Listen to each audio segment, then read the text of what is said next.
Hello दोस्तों। भैया आज मेरे कमरे में सोने के लिए आ गए थे, लेकिन उनकी मौजूदगी की वजह से मैं वह सब काम नहीं कर पा रही थी जो मैं आम तौर पर रात के अंधेरे में करती हूँ, जिससे मुझे बहुत सुकून मिलता है। पर मुझे क्या पता था कि आज रात कुछ ऐसा होगा कि मैं पसीने से नहा जाऊंगी। उसने केवल 2 उंगलियों से मुझे पागल कर दिया और अब यही सब मैं आपको अपनी कहानी में बताने वाली हूँ। मेरा नाम प्रीति है, मैं 28 साल की हूँ और अब तक अविवाहित हूँ। अभी तक मैंने शादी नहीं की है और सोच रही थी कि शायद शादी करूंगी भी नहीं। मुझे एक बार प्यार में धोखा मिल चुका था और उसी दिन मैंने प्यार और शादी का विचार अपने दिल से निकाल दिया था। मैं एक कॉलेज में प्रोफेसर हूँ, एक भारतीय लड़की की तरह। मैं भी सुंदर, पढ़ी लिखी और स्मार्ट भी हूँ। मेरे तनमन में नए जमाने की खूबी है, लेकिन कल रात को जो भी कुछ मेरे भैया ने मेरे साथ किया, उसके बाद से मेरी जिंदगी में बहुत कुछ बदल गया है और मेरी सोच भी बदल गई है। अब मुझे लगता है कि अगर कोई अच्छा लड़का मिल जाए तो शादी कर लेनी चाहिए। कल रात की बात है, मेरे भैया जो 42 साल के हैं और आर्मी में है। मेरी भाभी का हाल ही में एक बस दुर्घटना में निधन हो गया था। रात का समय था, हम लोग खाना खाकर कुछ देर टीवी देख रहे थे। फिर मैं और भैया छत पर टहलने गए। मेरे भैया ग्राउंड फ्लोर पर सोते हैं और मैं फर्स्ट फ्लोर पर सोती हूँ।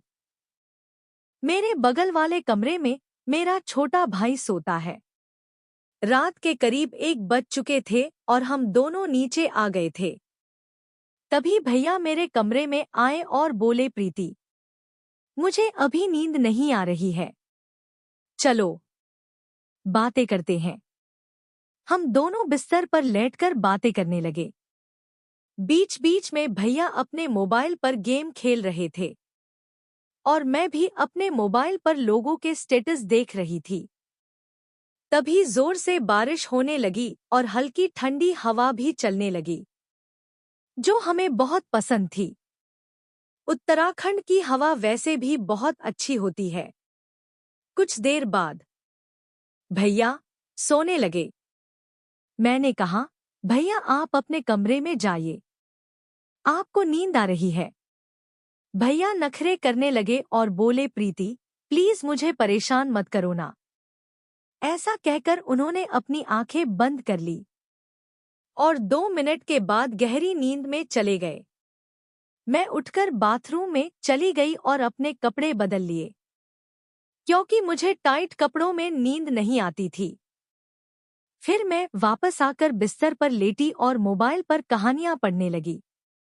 आजकल मुझे बहुत सारी बेहतरीन कहानियां पढ़ने को मिल रही थी। मेरा भैया सो चुके थे और मैं अवसर नहीं कर पा रही थी जो मैं आमतौर पर रात के अंधेरे में करती हूँ जब मैं अकेले होती हूँ। लेकिन आज भैया की वजह से मैं ज्यादा कुछ नहीं कर सकती थी, इसलिए मैंने मोबाइल रखकर सोने की कोशिश की। लेकिन कहानी के विचार मेरे मन में घूम रहे थे और नींद मुझसे दूर हो गई थी। रात गहरी हो रही थी और मेरे मन में एक अजीब सी बेचैनी घर कर रही थी। एक तो मुझे नींद नहीं आ रही थी और ऊपर से दिमाग में वही कहानी चल रही थी जो मैंने सोने से पहले पढ़ी थी। उस कहानी ने मेरे अंदर एक अजीब सी हलचल मचा दी थी। मैं खुद को शांत नहीं कर पा रही थी। भैया पास में ही सो रहे थे और उनकी खर्राटों की आवाज ने मुझे और भी उलझन में डाल दिया। अगर वे वहां नहीं होते तो शायद मैं खुद को उस कहानी का हिस्सा बना लेती और वह सब करती जो मुझे रात के अंधेरे में अकेले करने से सुकून मिलता है। लेकिन आज की रात कुछ अलग थी। मैं अपने ही ख्यालों में खोई हुई थी। तभी अचानक भैया ने करवट बदली और सीधे हो गए। मेरी नजर अनायास उस दिशा में पड़ी और जो मैंने देखा उससे मेरे पैरों तले जमीन खिसक गई।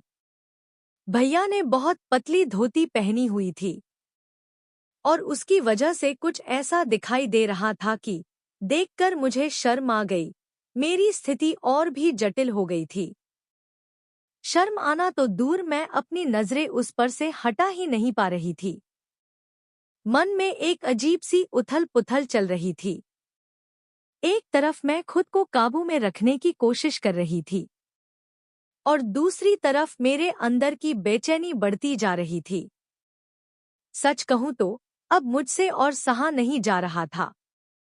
हर पल ऐसा महसूस हो रहा था कि अगर मैंने खुद को काबू नहीं किया तो कुछ भी हो सकता है और इस स्थिति में मेरे लिए रुक पाना नामुमकिन होगा। मेरे दिल की धड़कनें तेज हो गई और मन में डर सा समा गया कि अगर कुछ गलत हो गया तो भैया मेरे बारे में क्या सोचेंगे। भैया की नजरों में मैं कैसी नजर आऊंगी। इन सवालों ने मुझे और भी बेचैन कर रखा था। लेकिन दूसरी तरफ मेरे मन में एक गहरी इच्छा भी थी जो मुझे बार बार उस दिशा में खींच रही थी, जैसे कि जो कुछ भी मैं सोच रही हूं उसे पूरा कर लूं। मेरे अंदर की जद्दोजहद अब चरम पर थी। हर पल मैं खुद से लड़ रही थी, लेकिन कहीं न कहीं मन के किसी कोने में वह पुरानी कहानी फिर से उभरने लगी थी और उसी वजह से मेरी इच्छा और भी बढ़ रही थी। अब सवाल यह था कि क्या मैं भैया को इस तूफान से बचा पाऊंगी या फिर भैया मुझे अपनी पकड़ में ले लेंगे। रात का माहौल पहले ही अजीब था और फिर भैया का फोन बजने लगा। शायद किसी ने उन्हें मैसेज किया था और वह फोन मेरी साइड में ही रखा हुआ था क्योंकि भैया ने उसे चार्जिंग पर लगा दिया था। भैया गहरी नींद में सो रहे थे, लेकिन फोन पर लगातार मैसेज आ रहे थे और उनकी आवाज ने मेरी बेचैनी को और बढ़ा दिया। मैंने सोचा क्यों न फोन को साइलेंट कर दूं ताकि आवाज बंद हो जाए। लेकिन साथ ही मेरे मन में एक सवाल उठ रहा था, इतनी रात को भैया को कौन मैसेज कर रहा होगा। मुझे भैया के फोन का पासवर्ड पता था, इसलिए बिना किसी संकोच के मैंने उनका फोन चेक किया। जैसे ही मैंने स्क्रीन पर नजर डाली तो पाया कि भैया की गर्लफ्रेंड उन्हें कई मैसेज भेज रही थी। एक अजीब सी जिज्ञासा ने मुझे घेर लिया था और मैं सोचने लगी कि आखिर वह वीडियो किस बारे में होगी। मैंने सोचा क्यों न एक बार देख ही लिया जाए कि वीडियो में क्या है। जैसे ही मैंने वीडियो चालू की, मेरी आंखें जैसे फटी की फटी रह गई। मुझे समझ नहीं आ रहा था कि मैं क्या देख रही थी। उस वीडियो में जो कुछ भी दिखाया जा रहा था वह मैं कभी भी नहीं सोच सकती थी। एक वीडियो खत्म हुई तो मेरे अंदर अगले वीडियो को देखने की तीव्र इच्छा जाग गई। मैंने फिर अगली वीडियो पर क्लिक किया और पल भर में सारी वीडियो देख डाली। हर वीडियो ने मेरी हालत और भी खराब कर रखी थी। मुझे समझ नहीं आ रहा था कि मैं यह सब देख क्यों रही थी। मुझे यह इतना अच्छा क्यों लग रहा था। उसके बाद मैं अपने आप को रोक ही नहीं पा रही थी। मेरे हाथ कांप रहे थे, लेकिन मेरी नजरें स्क्रीन से हटने का नाम नहीं ले रही थी। हर गुजरते पल के साथ मेरी बेचैनी बढ़ती जा रही थी। मैं खुद से जूझ रही थी, मैं ये क्या कर रही हूँ। यह सवाल बार बार मेरे दिमाग में गूंज रहा था, लेकिन अब मैं खुद को बेकाबू होते जा रही थी। वह वीडियो मेरे अंदर के तूफान को और बढ़ा रहा था। अब मेरे अंदर एक अजीब सी हिम्मत आ गई थी, या फिर यूं कहो कि मैं अपनी इच्छाओं के सामने बेबस हो गई थी। मैंने फैसला कर लिया था कि जो होगा देखा जाएगा। अब मैं वही करने जा रही थी जिसे मैं लंबे समय से रोकने की कोशिश कर रही थी। मेरे हाथ कांप रहे थे, दिल की धड़कनें तेज हो रही थी मैं धीरे धीरे भैया के पास खिसक गई और उसके पास लेट गई। कुछ ऐसा हुआ जैसे कुछ हुआ ही न हो। मन में हलचल मची थी, लेकिन मैंने खुद को संभाले रखा। थोड़ी देर तक मैंने सोने का नाटक किया, ताकि अगर वह अचानक जाग जाए तो उसे यह लगे कि मैं गहरी नींद में हूं। दिल की धड़कन तेज हो रही थी, लेकिन मेरे चेहरे पर शांति का आवरण था।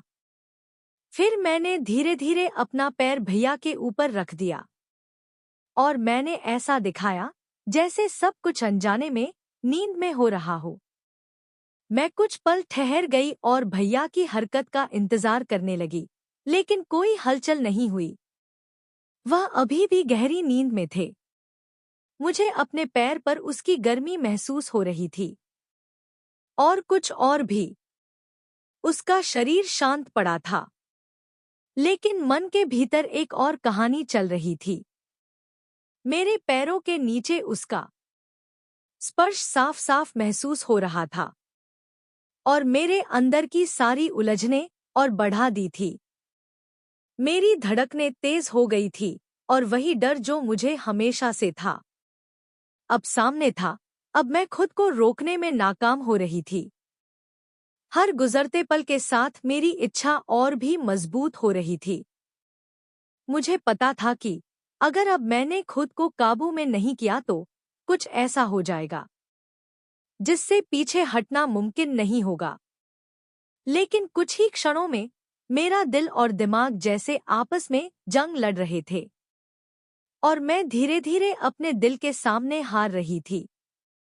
मैंने फिर से अपने पैर को हल्के से हटाया, यह जानने के लिए कि उसकी नींद कितनी गहरी है, लेकिन कोई हलचल नहीं हुई। अब मेरा दिमाग ठंडा हो रहा था और बस एक ही बात मन में गूंज रही थी। रात और खामोशी मेरे अंदर एक तूफान ला रहे थे। हर पल के साथ मेरी हिम्मत बढ़ती जा रही थी। मैंने जो कदम उठाया था, अब पीछे हटना मुमकिन नहीं था। लेकिन उस समय मुझे यह नहीं पता था कि वह सोया नहीं था। दरअसल वह गहरी नींद में नहीं था, बल्कि वह तो शुरू से ही सोने का नाटक कर रहा था। मेरे हर कदम का उन्हें पहले से अंदाजा था। जो मैंने अनजाने में किया, वह सब भैया ने जानबूझकर दिखाया। शायद मुझे सजा देने के लिए भैया चुपचाप लेटे हुए थे। मैं पूरी तरह से अनजान थी कि उनकी आंखें बंद होने के बावजूद उनका दिमाग पूरी तरह से जाग रहा था। मेरे दिल में हलचल मच गई थी, लेकिन भैया की कोई प्रतिक्रिया न देखकर मैं और भी उत्साहित हो गई थी। तभी जब मैं कुछ और करने वाली थी, उन्होंने अपनी आंखें खोल दी थी। मेरे दिल की धड़कन जैसे रुक सी गई। जैसे ही उनकी आंखें खुली, मैंने तुरंत अपनी आंखें बंद कर ली। मैं सोने का नाटक करने लगी, लेकिन मेरे दिल में घबराहट और बेचैनी साफ नजर आ रही थी। मुझे पता था कि मैंने खुद को एक बड़ी मुसीबत में फंसा लिया है, लेकिन अब जो होने वाला था उसके लिए मैं बिल्कुल भी तैयार नहीं थी। तभी भैया ने मुझे उस हालत में देख लिया। मेरे कुछ कहने से पहले ही उसने बिना किसी झिझक और शर्म के अपना कदम आगे बढ़ा लिया। उसके बाद जो हुआ वह मेरे लिए किसी बड़े आघात से कम नहीं था। लगातार 4 घंटे तक वह मेरे साथ कुछ ऐसा करते रहे जिसे मैं कभी नहीं भूल सकती। उस वक्त ने मेरी पूरी दुनिया ही बदल दी। लेकिन इस कहानी का अंत यही नहीं हुआ है। जो 4 घंटे तक हुआ, उसकी पूरी सच्चाई मैं आपको अगले भाग में बताऊंगी। अगर आप जानना चाहते हैं कि आगे क्या हुआ था, तो चैनल को सब्सक्राइब जरूर कीजिएगा और वीडियो को लाइक जरूर करें और कमेंट बॉक्सिंग में 2 जरूर लिखें, ताकि आप इस दिलचस्प और सस्पेंस से भरी कहानी का अगला भाग एंजॉय कर सकें।